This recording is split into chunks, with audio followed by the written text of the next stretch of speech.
Mike from Hess Tent Rental. We have your tent set up. As you can see, this is a 20 by 40 tent. At this point, sidewalls are an optional feature for the tent. Whether or not you choose to have our staff hang the sidewalls or let them there on site for you is your choice. If it's something where you choose not to have our staff hang the sidewalls, this is how we will leave them in this bundle. We ask that we keep them in a dry location. If you do need to hang them during your event, what you will do is you'll take your wall like this, you'll bring it over and you'll pick the starting point of your tent. If you decided that it was looking like rain or was a little breezy from this direction and you wanted to hang wall across this 20-foot end of the tent, what you do is you take your sidewall and you lay it out. The tops of the wall are going to have plastic clips. The bottom of the wall is going to have grommets that look like this. So the grommets go on the bottom, your plastic clips go on the top, and you're going to want to start at a post. I like to overlap the wall about a foot in this nature right here, and you'll clip onto that rope with your first clip. You'll come around the pole and you'll clip up like that. And the reason why I like to start at a post is because the sidewall has these clips that come down that you can clip fast to the post and use it as a barrier. To hold that wall. Once you're clipped on, you can then take your wall, stretch it out in this area. This wall is 30 feet long, so this wall is going to span 3 of these bays. That's 10 feet, 20 feet, 30 feet. So this wall is going to come right to here.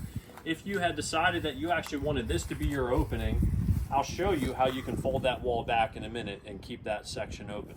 But from this point,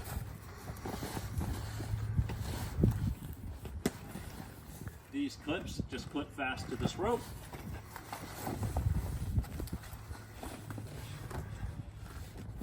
And I'll skip a few here just to get the wall up.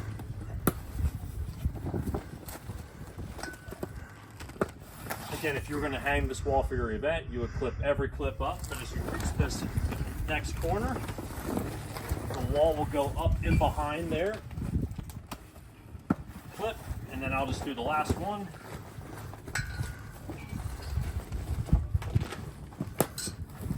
And then at this point, after you finish clipping up the wall, the next wall, you would start to clip right here.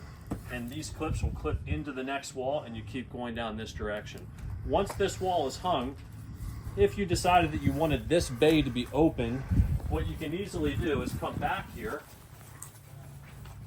unclip this wall from this corner post,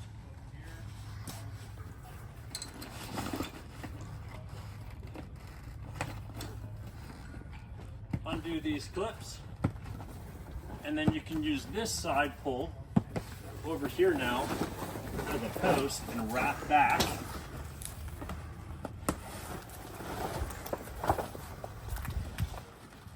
And you can double up the sidewall across, and now you have that as an opening that can be used for your event. So this wall is 30 feet long. We would have left you 4 walls to completely enclose this tent. This tent's 120 feet around the perimeter.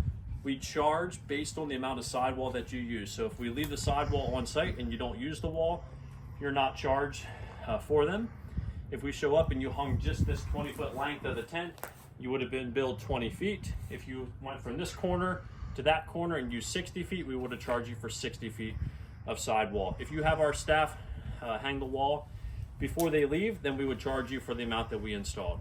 Either way, we leave sidewalls on site in case they're needed for your event, and this is how you would hang them. Once your sidewall is installed on the tent, one of the most common questions that we get, or common phone calls that we receive from a customer, is in regard to the bottom of the sidewall is blowing. So a common question that we get is the wall supposed to flex in the bottom like this, back and forth? And when it's breezy outside, this wall does tend to move back and forth. And so yes, that is a natural thing that happens.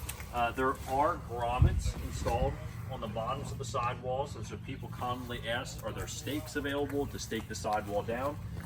Even though we recognize that it's not ideal for the bottoms of the wall to flex, we consider a little bit of movement a non-issue, and it's actually better for the tent, the integrity of the tent, but if it does get windy, that the walls can move and things can flex around.